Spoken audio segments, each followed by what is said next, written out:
entrevista ao vivo. A gente recebe aqui no estúdio o pároco da paróquia São Cristóvão em Palmas, padre João Paulo Veloso, que é nosso colega de profissão também é jornalista. Ele que vai falar hoje pra gente sobre a Semana Santa, o significado de cada celebração, a Páscoa que já tá chegando por aí. Então, boa tarde, padre, seja bem-vindo. Boa tarde, Ana, boa tarde, Bittar, Vinícius, todos os nossos ouvintes da Hits FM 93.5. É muito bom estar aqui nessa tarde com vocês, pra gente poder falar, bater esse bate-papo gostoso, né, sobre a semana maior da religião cristã, Semana Santa. Ana, antes da primeira pergunta, eu já queria pedir a bênção para nós aqui do padre, não é verdade? Então, padre, né, para que estejamos abençoados aí, né, as portas desse dia tão importante que é a Paixão de Cristo. Sim, isso mesmo, que Deus abençoe, né, todos os meios de radiodifusão, especialmente aqui a Hits FM, nesse belíssimo trabalho que se realiza, que Deus derrame graças e bênçãos sobre as suas famílias também. Eu quero dizer, Bittar, que eu sou um fã da Hits FM, viu? Eu escuto todo dia. Olha só. Olha, amém, né? Amém. Que ótimo. Então, vamos lá. Padre, tem muitas pessoas que costumam ir à igreja na Sexta-feira Santa, no domingo de Páscoa, né? Seguindo aí às vezes uma tradição familiar, algo nesse sentido que foi passado, né? Mas o próprio nome já diz Semana Santa. Então, quando é que essa semana começa de fato? Ótimo, veja, a Semana Santa é percorrer os passos de Jesus naquela grande semana na qual ele completou a sua missão aqui na Terra. Então começamos no chamado Domingo de Ramos, né, que aconteceu no domingo passado, onde nós fazemos memória da entrada triunfal de Jesus em Jerusalém, onde as pessoas o aclamaram e o reconheceram como rei, né, cumprindo todas as profecias da Sagrada Escritura. Então o povo acolhe, Jerusalém acolhe Jesus como o seu rei. Mas o povo é muito volátil, é muito volúvel, né, Bittar? Às vezes a gente começa o dia de pé direito, termina o dia reclamando, aí você multiplica isso por uma população inteira, que de manhã acolhe uma pessoa e 5 dias depois já manda crucificá-la. Então, essa é a contradição do ser humano. Nós somos assim, o ser humano é desse jeito. A gente faz, nós nos propomos a fazer coisas boas, mas nem sempre as fazemos. Tantas vezes nós fazemos o mal que nós não queremos fazer, né? E esse é o drama da condição humana, e o nosso Deus, ele entende isso, e sabendo da nossa condição, ele se fez um de nós para poder nos ajudar a traçar um caminho melhor para as nossas vidas. Então Jesus passa aquela semana em Jerusalém. O que ele foi fazer em Jerusalém? Ele foi celebrar a Páscoa, que é a grande festa dos judeus, da religião judaica. E Jesus, sendo um bom judeu, a palavra diz que todos os anos ele celebrava a Páscoa na cidade de Jerusalém. Mas aquela Páscoa seria diferente, porque o tempo já estava cumprido. Seria o lugar onde, naquela festa, Jesus seria entregue, ele entregaria sua própria vida. Então, no domingo celebramos essa gloriosa entrada de Jesus, e depois, na segunda, na terça e na quarta-feira, nós vamos perceber como foi o processo judicial iníquo montado contra Jesus. Como que aconteceu o convencimento dos sacerdotes em relação a Judas Iscariotes para poder traí-lo, a questão de Jesus estar com os seus amigos na cidade de Betânia aguardando o dia da festa. Então, na segunda, terça e quarta-feira santa, nós meditamos essa movimentação por trás dos bastidores, né? Jesus com seus discípulos deixando as suas últimas palavras, e os inimigos de Jesus armando o circo para prendê-lo, condená-lo e matá-lo. O que me deixa justamente preocupado é isso, Ana, porque muitos dos discípulos que estavam com Jesus eram brigões, eram turrões, enfim. E já o Judas era calmo, era tranquilo. E foi o que realmente, né, o apunhalou. Um comentário que eu fiz ontem, padre, amanhã nós temos a sexta-feira, inclusive eu quero convidar. Nós tivemos ontem batendo um papo, aproveitando aqui o momento, batendo um papo com a Gisele Thier, que é aquela atriz maravilhosa da Globo, com o Ivo Gandra, que é ator também da Globo aqui de Porto Nacional, e amanhã tem a encenação, né, da Paixão de Cristo na Praça dos Girassóis. Eu assisti 5 minutos do ensaio, fiquei emocionado, arrepiado. Vale a pena você ir, e amanhã eles estarão aqui com a gente no programa, viu? Não é verdade, Ana? Isso mesmo, a gente esteve lá no ensaio, né, na Praça dos Girassóis, acompanhou toda a encenação e já sentiu um pouco, né, dessa expectativa aí do que vai ser a encenação da Paixão de Cristo. A Gisele faz o papel da mãe de Jesus, né, e o Ivo, maravilhosamente, faz o papel de Jesus. Mas a pergunta é a seguinte, padre, amanhã, sexta-feira, em vez de muitos estarem consternados, né, com a paixão, né, para essa devoção, né, não, vão aproveitar a sexta-feira para passear, para beber, quer dizer, passa, ou não é verdade, né? Convida os amigos para fazer uma festa como se fosse ali o nascimento na sexta-feira santa, que é justamente, né? Por outro lado, já em meio de uma outra pergunta, abster-se das carnes brancas e vermelhas, significado que a maioria, né, das pessoas comem peixes, né? Os cristãos, enfim. Sim, exato. Então, olha só, aqui começa então o núcleo da fé cristã, é o chamado Tríduo Pascal. Hoje é quinta-feira, no dia de hoje nós fazemos memória daquilo que Jesus realizou na sua última ceia. Hoje à noite é a última refeição que Jesus fez nesse mundo.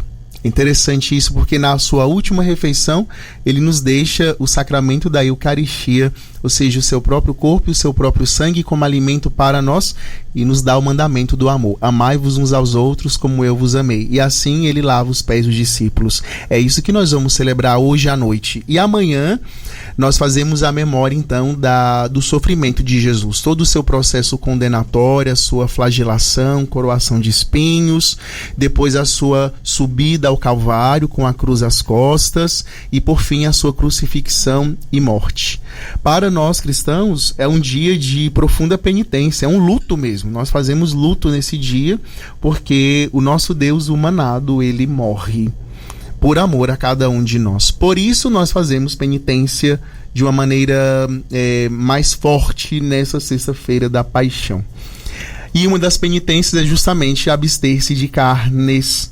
Mas esse abster-se de carnes não significa que a gente vai fazer banquete de peixe. Uhum. Então não tem sentido ser um dia de penitência se eu pego os peixes mais finos e mais caros e faço banquete, me banqueteio com aquilo. Qual que é o sentido disso? Não é uma penitência, é uma festa de fato. Então é penitência mesmo, e a carne ela expressa justamente isso, né? Vamos fazer penitência de banquetes, penitência de carnes. É por isso que também, além da abstinência, é um dia de jejum também. E aí nós concluímos as nossas celebrações com o Sábado Santo, no qual nós à noite, na Vigília Pascal, celebramos a ressurreição de Jesus. E aí com muita fé e alegria celebramos batizados, crismas, eucaristias, e a comunidade dos fiéis se alegra pelo renascimento da nossa fé, pelo renascimento do nosso Deus. Deus que ressuscita.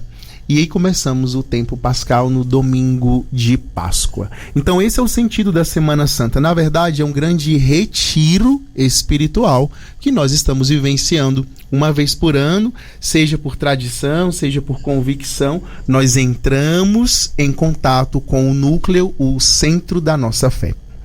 Padre, uma dúvida que algumas pessoas têm, às vezes até pessoas não católicas trazem essas dúvidas para as pessoas católicas. Nossa, mas com relação à abstenção de carne, por que vocês comem o peixe, que também é carne, mas a carne vermelha não? Qual que é a diferença nisso, né? Muitas pessoas têm essa dúvida. Certo, nós nos abstemos das carnes que remetem a sangue. Por exemplo, a carne branca, carne vermelha, que são galinha, porco, boi, vaca, ou seja, essas proteínas de animais de sangue quente, né, remetem ao sangue, e é por isso que nós nos abstemos desse tipo de proteínas. E outra, também tem um sentido de colocarmos a nossa limitação. Essas proteínas desses animais, elas dão muita saciedade, diferentemente do peixe, que logo após ser ingerido, você já está com fome de novo. A não ser que você tenha exagerado e tenha feito um banquete, claro, né? Mas a ideia é justamente essa, você ingerir uma proteína que não vai te dar tanta saciedade assim e mostrar a sua fragilidade, a sua finitude, a finitude do ser humano. Eu não sei se conveniente mas assim, eu gostaria de aproveitar a presença do padre aqui. Ana, eu sei que você tem uma série de outras perguntas aí, né? Porque você também é muito ligado, enfim. Mas eu li uma carta, e claro que não vou lê-la, né, toda na íntegra, muito grande, até porque depois eu fiz uma pesquisa e me disseram que ela é apócrifa, ou seja, ela não é verdadeira, que é a carta do senador Públio Lentulus a Tibério César, que só para você ter uma ideia do que ele descreve, ela é tão linda que, por mais que não seja verdade, você imagina o que é Jesus. A carta diz, porque ele, o senador, teve a missão de perseguir Jesus e trazê-lo preso. E aí o introito da carta diz: sabendo que desejas conhecer quanto eu vou narrar, existindo nos nossos tempos um homem, o qual vive atualmente de grande virtude, chamado Jesus, que pelo povo é inculcado profeta da verdade, e os seus discípulos dizem que é filho de Deus, criador do céu e da terra e de todas as coisas que nela se acham e que nela não têm estado. Em verdade, ó César, cada dia se ouvem coisas maravilhosas desse Jesus. Ressuscita os mortos, cura os enfermos. Em uma só palavra, é um homem de justa estatura e é muito belo no aspecto. E há tanta majestade no rosto que aqueles que o veem são forçados a amá-los ou temê-lo. Tem os cabelos da cor amêndoa, bem madura. São distendidos até as orelhas e das orelhas até as espáduas. São da cor da terra, porém mais reluzentes. A carta é linda, né? Eu gostaria tanto que essa carta fosse verdade, porque descreve Jesus e eu me emociono tanto ao ler essa carta, padre, né? É muito bonita, né? Sim, vejam que até mesmo os pagãos são obrigados a reconhecer a grandeza do nosso Deus e nosso Senhor Jesus Cristo, de fato, né? E assim como essa carta, que é apócrifa ou não, há muitos outros testemunhos históricos, né, verídicos, que atestam a grandeza de Deus e aquilo que Ele fez na Terra Santa quando passou aqui por nós. E nessa Semana Santa a gente quer lembrar isso.